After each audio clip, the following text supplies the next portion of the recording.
बिस्मिल्लाहिर्रहमानिर्रहीम। अस्सलामुअलैकुम। मैं हूँ एजाज अली और नए आने वाले दोस्तों से गुजारिश करता हूँ कि मेरे चैनल को सब्सक्राइब कर लें। चलते हैं आज की कहानी की तरफ। किसी मुल्क में एक बहुत बड़ा बादशाह हुकूमत करता था। उसकी सल्तनत दूर दूर तक फैली हुई थी और कई छोटे छोटे राजा उसके मातहत थे। अफसोस इस वक्त न तो मुझे बादशाह का नाम याद आता है न उस मुल्क। खैर, तो उस बादशाह की एक इकलौती लड़की थी, बहुत ही खूबसूरत और हंसमुख। नन्ही मुन्नी शहजादी का गोरा चिट्टा चेहरा और घुंघरियाले सुनहरी बाल बहुत ही भले मालूम होते थे। वो हर वक्त खुश खुरम रहती और ऐसी प्यारी प्यारी बातें करती कि उसका नाम ही शहजादी मुसर्रत पड़ गया। लेकिन ये खूबसूरत शहजादी एक टांग से लंगड़ी थी। जब वो एक लाठी के सहारे लंगड़ाती हुई चलती तो बादशाह को बहुत अफसोस होता। उसने बहुत कोशिश की, इलाज के लिए दूर दूर से हकीम और डॉक्टर बुलवाए, लेकिन शहजादी की टांग दुरुस्त न हुई। एक रात बादशाह ने ख्वाब देखा। एक परी आकर उससे कहने लगी, मैं तुझे एक बहुत अच्छी खबर सुनाने आई हूँ। तेरी सल्तनत में एक जगह जादू के जूते हैं, लेकिन तू उन्हें खुद नहीं ढूंढ सकता। एक छोटा सा लड़का वो जूते लाएगा। उन जूतों को पहनने से शहजादी की टांग अच्छी हो जाएगी। ये कहकर परी गायब हो गई। बादशाह खुश खुश उठा और हुक्म दिया कि सारी सल्तनत में ढंढोरा पिटवा दो कि 1 दिसंबर जुम्मा के दिन शहजादी की 13वीं सालगिरह है। उस दिन सारे मुल्क के छोटे लड़कों की दावत होगी, लेकिन एक शर्त है, हर लड़का शहजादी के लिए जूतों का एक एक जोड़ा लेकर आएगा। जिस लड़के के पास जरूरत के मुताबिक जूते निकले, उसके साथ शहजादी की शादी कर दी जाएगी। इस खबर से सल्तनत भर में हलचल मच गई।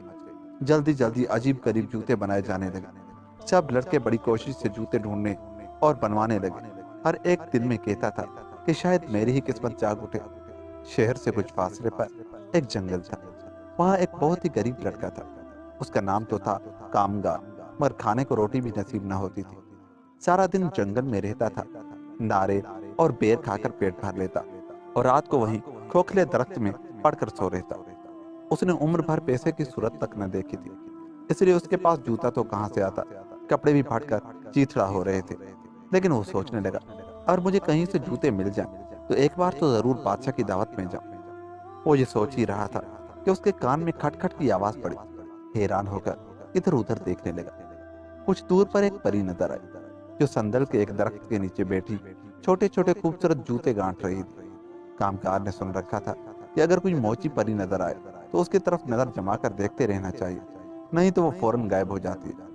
इसलिए उसने वहीं नजरें गाड़े रखी जहां वो परी बैठी जूते गांठ रही थी। मगर परियों को ये बात भी पसंद नहीं कि कोई उन्हें जूते बनाते देख ले।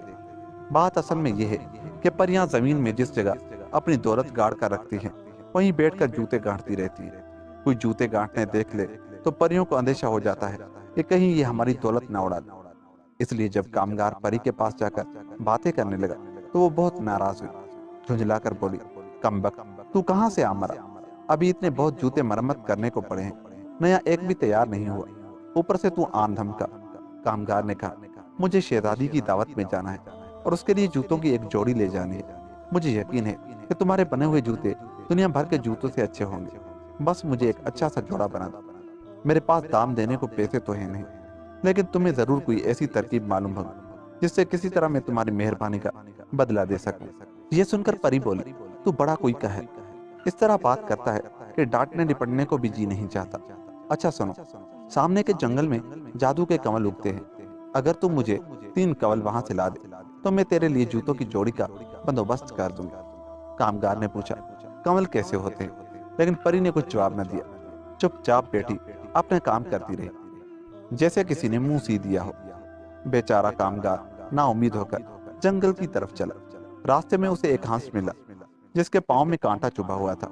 कामगार ने कांटा निकाल दिया और पूछने लगा, तुम्हें मालूम है जादू के कमल कहाँ उगते हैं? उस जमाने में परिंदे भी बातें करते थे, लेकिन हंस ने कीन का करके सर हिला दिया।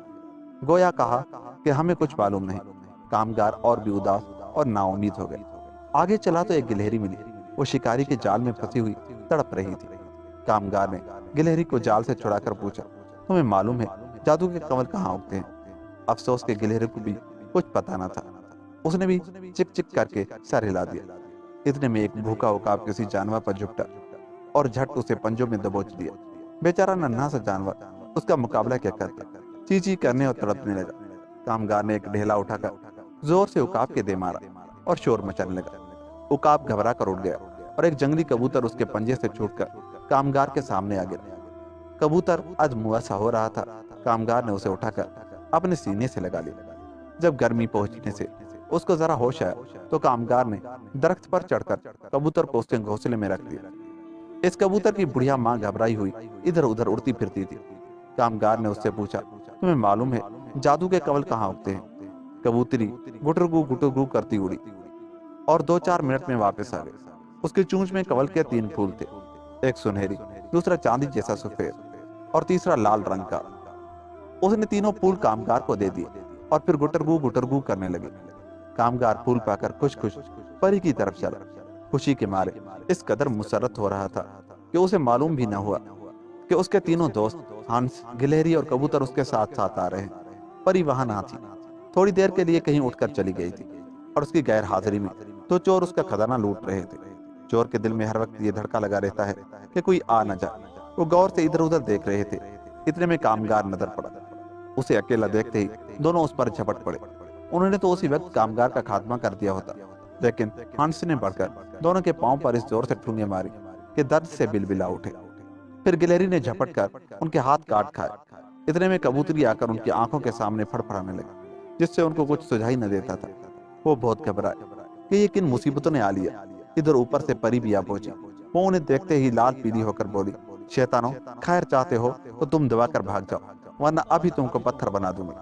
फिर क्या था, चोर सर पर पांव रखकर ऐसे भागे कि जंगल से बाहर जाकर दम लिया। उनके जाने के बाद कामगार ने कहा, मैं कवल के फूल तो ले आया था, लेकिन अफसोस चोरों से गुत्थम गुत्था होने में सब खराब हो गया। परी ने कहा, कुछ परवाह नहीं, तुमने मेरा खजाना बचा दिया, अब मैं भी तुम्हारी मदद करूंगा। देखो वक्त बहुत कम है, कल शहजादी की सालगिरह है। वहां जाकर सुनहरी और सफेद फूल शहजादी के पांव से लगा देना और लाल अपने पास रखना। जब वो तुम्हारे साथ यहाँ आ जाए तो उस वक्त उस लाल फूल को अपने सर पर रख लेना। कामगार उसी वक्त महल की तरफ चल पड़ा। बेचारे को बहुत जोर की भूख लग रही थी और पांव कांटों से छन्नी हो गए थे, लेकिन उसने खाने के लिए बेर या नारियल ढूंढने में वक्त जाया न किया। इसी तरह भूखा प्यासा भागम भाग बादशाही महल की तरफ चलता रहा। वहां जाकर चुपचाप एक कोने में खड़ा हो गया और आलीशान महल को देख देख कर हैरान होने लगा। महल के दरवाजे पर लड़कों की एक भीड़ लग रही थी। आखिर एक खिदमतगार सब लड़कों को बादशाह के सामने ले गए। शहजादी मुसर्रत बहुत ही खूबसूरत पोशाक पहना एक छोटी सी आरामदायक कुर्सी पर बैठी थी। लड़के बारी बारी आते और अपने अपने जूते शहजादी को पहनाते जाते। शहजादी पहले तो इस तमाशे पर बहुत हंसी, लेकिन जल्दी ही थक कर तंग आ गई, क्योंकि लाखों जूते थे। कोई लकड़ी का, कोई रबड़ का, कोई लड़का चपली लाया था तो कोई बर्फ पर चलने के जूते। गर्द हर रंग और हर शक्ल के जूते लाए गए थे, मगर फायदा कुछ भी न हुआ। शहजादी लंगड़ी की लंगड़ी रही। जब सब जूते पहनाए जा चुके और शहजादी की टांग वैसी ही रही तो बादशाह बहुत गमगीन हुआ। ना उम्मीदी से आंखों में आंसू भरा, लेकिन यकायक उसकी निगाह कामगार पर पड़ी, जो एक कोने में दुबका सुकड़ा खड़ा था। उसे देखते ही बादशाह ने कहा, यह नंगे पांव कौन लड़का खड़ा है? क्यों भाई लड़के, तुम कोई जूता नहीं लाए? आखिर खाली हाथ आए हो? तब अब चले जाओ। लेकिन कामगार दौड़कर शहजादी के पास जा पहुंचा और घुटनों के बल बैठकर उसके नन्हे नन्हे खूबसूरत पैरों पर अपने दोनों फूल रख दिए। फूल रखते ही पहले तो शहजादी का सारा जिस्म कांपने लगा, फिर वो यकायक हंसती हुई उठकर खड़ी हो गई। देखा तो उसकी टांग अच्छी हो चुकी थी। पहले तो उसने बादशाह के तख्त के पास जाकर बादशाह को सलाम किया और फिर खुशी से नाचने लगी। उस वक्त वो पहले से भी ज्यादा खूबसूरत मालूम होती थी। नाचते नाचते शहजादी ने कामगार का हाथ पकड़ लिया और दोनों उछलते कूदते महल से निकलकर जंगल की तरफ भागे। शहजादी की अना पीछे दौड़ी और उनको पकड़ लिया, मगर इतने में कबूतर आकर उसकी आंखों के पास फड़फड़ाने लगे। अब अना को कुछ भी नजर न आया, इसलिए ये दोनों छूट कर फिर भाग निकले। रास्ते में एक संतरी उनके पीछे भागा, मगर उसकी टांगे हंस ने काट खाई और बेचारा वहीं बिलबिलाता रह गया। वो दोनों फिर नाचते हुए जंगल की तरफ चल दी। कुछ दूर एक हबशी लकड़ियां काट रहा था। वो शहजादी का जड़ाव हार देखकर उन पर झपटा। खुशकिस्मती से उस वक्त गिलहरी आ पहुंची। उसने हबशी की कलाई इस जोर से काटी कि वो जमीन पर गिरकर तड़पने लगा और हाय वाय करने लगा। उससे छुटकारा पाकर दोनों उसी जंगल में पहुंचे जहां कामगार रहा था। परी वहीं बैठी जूते गांठ रही थी। उसे देखते ही शहजादी ठहर गई। परी बोली, कामगार, वो लाल कवल कहाँ है? लाओ। परी ने फूल लेकर कामगार के सर से छुआ दिया। फूल के छूते ही कामगार एक निहायत खूबसूरत शहजादा बन गया। उसके फटे पुराने कपड़े मखमल के हो गए, जिन पर सुनहरी काम किया हुआ था और लाल की घुंडियां लग रही थी। नानी शहजादी ने प्यार से उसका हाथ पकड़ लिया और बोली, अब तो तुम बड़े खूबसूरत बन गए, लेकिन मुझे तुम पहले भी उतने ही प्यारे मालूम होते थे। और दोनों महल वापस आ गए और बादशाह ने अपनी बेटी की शादी उस लड़के से करा दी और यूं वो हंसी खुशी रहने लगे और ये कहानी खत्म हुई। दोस्तों, अगर आपको हमारी ये कहानी अच्छी लगी तो जाते हुए हमारे चैनल को सब्सक्राइब कर। मिलते हैं किसी ऐसी ही कहानी के साथ। तब तक अपना बहुत सा ख्याल रखिएगा। मुझे दीजिएगा इजाजत। अल्लाह ने के बाद।